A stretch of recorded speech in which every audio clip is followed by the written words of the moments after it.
وبركاته. كسب هذا برنامج كينا ليبانتا جوكا خيبتي صلابات الله تعالى. جعلك ونكسوي جعلك واحترامك وي جعلك وحويا وقلبك شيء كرته وحان مشكلة أهين إنه قفنا كان مشكلة الله وإلا الهالة أنا بس قتش على هلو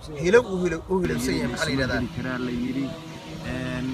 وأنا قلوبتي وسيكنا فغانيس waxaa ka qiimo badan in mid dambe la ogaado si ay labada qof janno isku galaan si ay ilaahay isku odayaasha waa inay ordaan